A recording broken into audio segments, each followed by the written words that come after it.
नमस्कार, मी पंजाब डक. राज्यातल्या सर्व शेतकऱ्याला सांगू इच्छितो की राज्यामध्ये आज तुरळक ठिकाणी थोड्या बार मध्ये नांदेड, लातूर, धाराशिवकडे पाऊस पडणार आहे. 10 जूनला नांदेड, लातूर, धाराशिवकडे पाऊस पडणार आहे. त्याच्यानंतर 11 जूनला मराठवाड्याकडे चांगला पाऊस वाढत जाणार आहे. म्हणून हा मराठवाड्यातल्या शेतकऱ्यांना लक्ष द्यायचा. म्हणजे मराठवाड्याकडे 11 जून पासून ते 20 जून दरम्यान चांगला पाऊस पडणार आहे. म्हणून मराठवाड्यातल्या सर्व शेतकऱ्यांनी हा अंदाज लक्षात घ्यायचा. दररोज भाग बदलत मराठवाड्याकडे पाऊस पडणार आहे, मराठवाड्यामध्ये पडणार आहे, म्हणून हे लक्षात घ्यायचं. पण काय होणार आहे, दररोज वेगवेगळ्या भागात पाऊस पडणार आहे आणि संपूर्ण मराठवाड्याच्या शेतकऱ्याची पेरणी देखील जूनच्या शेवटपर्यंत होऊन जाणार आहे. म्हणून हे अंदाज लक्षात घ्यायचा. त्याच्यानंतर उत्तर महाराष्ट्रातल्या शेतकऱ्याला सांगू इच्छितो की तुमच्याकडं म्हणजे 12 जूनच्या नंतर म्हणजे 12 जून 13 पासून ते 20 जून पर्यंत दररोज वेगवेगळ्या भागात पाऊस पडणार आहे. म्हणून उत्तर महाराष्ट्रातल्या शेतकऱ्यांनी हा अंदाज लक्षात घ्यायचा.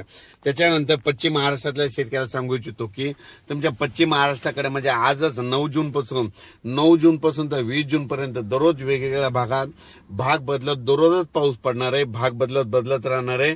म्हणून हा अंदाज लक्षात घ्यायचा. जमिनीमध्ये जशी ओल असेल तशी तुम्ही पेरणीची तयारी करायची. त्याच्यानंतर पूर्व विदर्भातल्या सर्व पूर्व विदर्भ आणि पश्चिम विदर्भाला परत एक सांगतो की त्या शेतकऱ्याचे बरेच फोन येतात, पाऊस येईल का. तर तुमच्याकडे तुम्हाला सांगतो की तुमच्याकडे सांगायचं झालं तर म्हणजे 12 तारखेच्या नंतर म्हणजे 12 जून 13 पासून ते 21 तारखेच्या जून पर्यंत तुमच्या पूर्व विदर्भ 6, 5, 11 जिल्ह्यामध्ये दररोज भाग बदलत पाऊस पडणार आहे. पाऊस पडल्याच्या नंतर तुमची जमिनीची ओल तपासा आणि तुम्ही तुमच्या पेरणीचा निर्णय घेऊ शकता.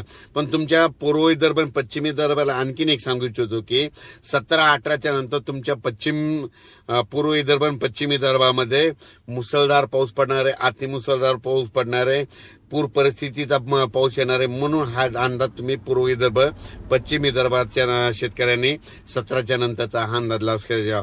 तुमच्या पूर्व आणि पश्चिम विदर्भामध्ये 11 जिल्ह्यामध्ये 12 जून पासून पाऊस वाढत जाणार आहे. म्हणून तुम्ही पूर्व विदर्भ आणि पश्चिम विदर्भातल्या शेतकऱ्यांनी हा खास करून अंदाज घ्यायचा. त्याच्यानंतर मुंबईकरांना देखील सांगू इच्छितो तुमच्या देखील पाऊस 12 जून नंतर मुंबई तिकडल्या भागात देखील पाऊस येणार आहे. म्हणून हा अंदाज लक्षात द्यायचा. पूर्व विदर्भ, पश्चिम विदर्भ, दक्षिण महाराष्ट्र, उत्तर महाराष्ट्र, कोकणपट्टी, खानदेश सगळ्या जर विभागाचा पाऊस सांगायचा झालं तर तुम्हाला सांगतो 12 जूनच्या नंतर पाऊस असा 12ला वाढणार आहे, 13ला जास्त, 14ला जास्त, 15 असा वाढत सगळीकडे 20 जून पर्यंत संपूर्ण महाराष्ट्रात पाऊस पडून जाणार आहे आणि सगळ्या महाराष्ट्राची पेरणी जूनच्या शेवटच्या आठवड्यात होऊन जाणार आहे. म्हणून हा अंदाज लक्षात येतात. मी खास करून यावर्षी मी काय करत आहे, शेतकऱ्यांचं म्हणजे कोणी म्हणजे वंचित न राहण्यासाठी त्याच्यामुळं दररोजच एक अंदाज देत आहे. म्हणून सर्व शेतकऱ्यांना अंदाज लक्षात येतात. पण राज्यातल्या सर्व शेतकऱ्याला सांगू इच्छितो की तुम्ही पेरणी करत असताना तुमच्या जमिनीमध्ये जर ओल असले, जमिनीमध्ये ओल भरपूर आहे, ओल असली तर पेरणीचा निर्णय घ्यायचा. अचानक वातावरणात बदल झाला तर लगेचच एक मेसेज दिला जाईल.